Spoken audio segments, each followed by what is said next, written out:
Non, c'est non. Mais faut-il encore que tu oses dire non? Bonjour et bienvenue sur le podcast Je suis femme. Je suis Anaïs Feltro, coach en développement personnel certifié. J'aide les femmes à reprendre le pouvoir de leur vie, à se créer la vie qu'elles souhaitent et à s'aimer. J'ai décidé de mettre mes compétences de coach en développement personnel au service des femmes pour leur permettre de traverser tous les changements de leur vie et surtout de reprendre le pouvoir. Oui, mesdames, nous sommes capables de grandes choses et il est temps de prendre conscience de notre potentiel, le développer et le révéler au monde. Sur ce podcast, tu verras, on va avancer ensemble vers un regain de confiance en soi. Je suis aussi fondatrice de la Je suis femme Academy qui me permet de coacher toutes les femmes qui ont envie de gagner confiance en elles. Ensemble, travaillons pour être heureuses dans notre tête et dans notre corps.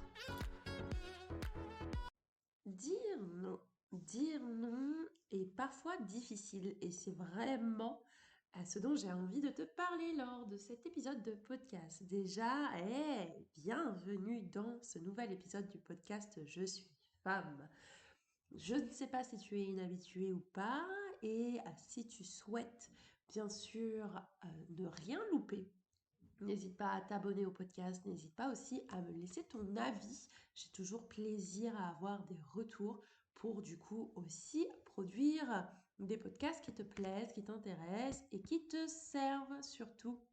L'idée, c'est vraiment que ce podcast te fasse du bien au moral. Donc, on va discuter aujourd'hui d'affirmation de soi et particulièrement du fait de ne pas savoir dire non. Refuser d'aller où tu ne veux pas, affirmer tes choix, te faire respecter, ne pas céder aux pressions des sociétés, aux pressions de tes amis, à la pression de groupe, à la pression de ton entourage, bref, céder à la pression ou ne pas céder à la pression du coup. Pour ça, il faut oser dire non.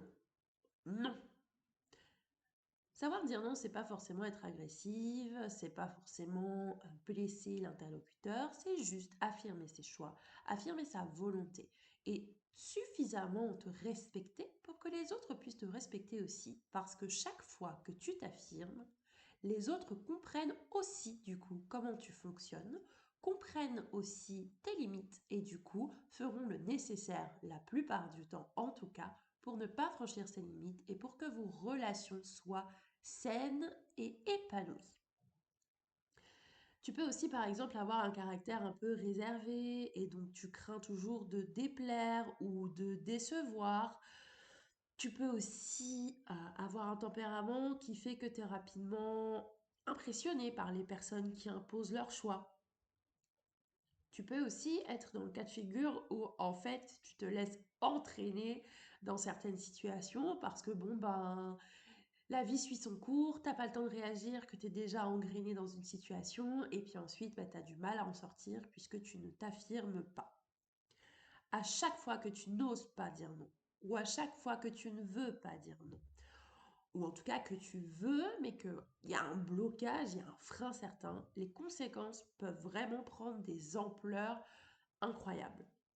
Ça peut être vraiment juste une toute petite chose pour laquelle tu ne dis pas non. Hop, un conflit démarre avec ton interlocuteur. C'est vraiment dommage d'entrer dans une dispute alors qu'il te suffit simplement de dire non quand l'occasion se présente et quand tu le penses surtout. Mais ça peut aussi aller beaucoup plus loin, harcèlement moral, perte de confiance en toi. Il y a une chose qui est sûre, c'est que quand tu ne t'affirmes pas, quand tu penses non et que tu dis oui, ou quand tu ne refuses pas de faire une activité que tu n'as pas du tout envie de faire, on te propose d'aller au cinéma, comme c'est un groupe d'amis qui te propose d'aller voir un film qui ne te dit pas du tout, mais pour faire plaisir à tout le monde, ou pour suivre un peu l'ambiance de groupe, tu y vas quand même, c'est un manque d'affirmation de toi, et à ce moment-là, tu n'exerces pas ta liberté, et tu ne peux pas être toi-même. Pourquoi est-ce qu'il est si difficile de dire non? Souvent, j'entends les coachés que j'ai notamment me dire bah non, mais parce que je voulais pas faire de la peine, du coup, j'ai pas osé. C'est souvent une des premières raisons qui empêche de dire non à quelqu'un parce que tu veux pas faire de peine, tu as peur de blesser ou tu as peur de décevoir ou tu as peur même de déclencher le conflit. Du coup, tu esquives un peu le conflit, tu pas envie de devoir te justifier. Donc tu préfères ne rien dire et puis en te disant j'ai pas envie de me prendre la tête, je vais prendre sur moi un petit peu et puis ça devrait aller. Le problème de vouloir toujours prendre sur soi, c'est qu'à un moment donné, tu exploseras comme une cocotte minute. Ça, c'est valable vraiment dans toutes les situations. Si tu n'oses pas dire à tes parents que tu as envie de faire des études courtes, euh, plutôt que t'engager dans des études qui prennent 5 ans alors qu'en fait tu veux faire des choses courtes et c'est totalement ton droit, c'est ton choix en tant qu'adulte de faire ce que tu souhaites, bah, typiquement tu vas mal vivre tes études, voire faire un boulot qui n'aura rien à voir au final avec ce que tu auras étudié. Et c'est dommage parce que finalement, c'est pas la vie de tes parents ou de tes proches, c'est ta vie que tu es en train de louper. C'est toi qui loupes en fait des choses en ne voulant pas dire non. Alors, il ne s'agit pas de dire non dès qu'on te demande quelque chose, il s'agit simplement d'affirmer tes choix, de prendre des décisions et de les exprimer, puis de les expliquer si besoin aux personnes qui sont concernées.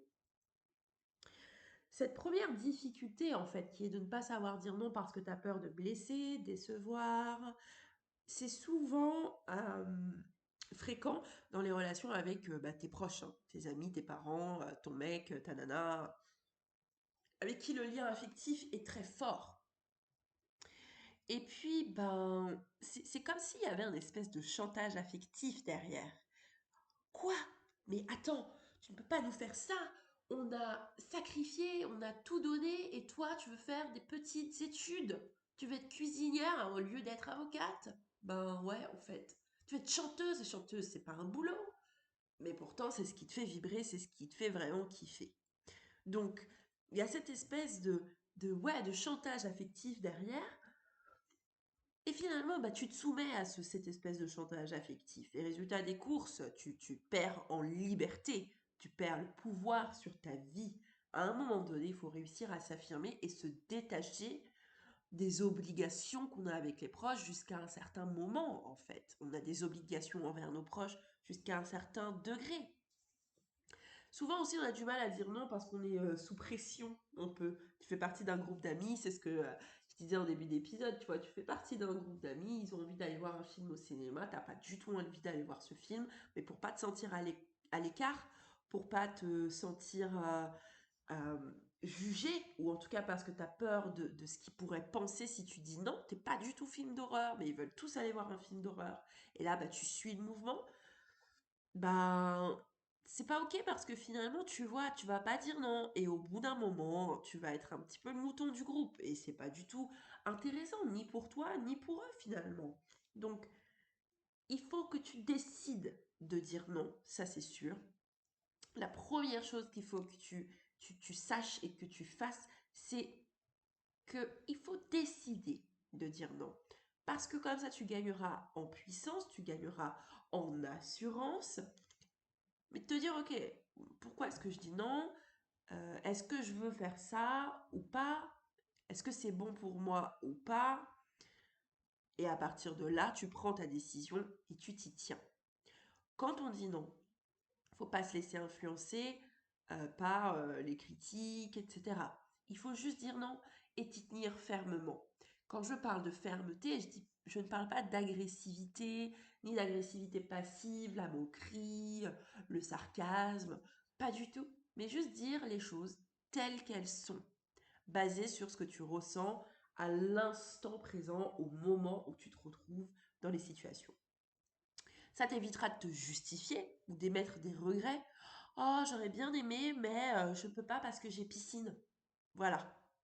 Typiquement,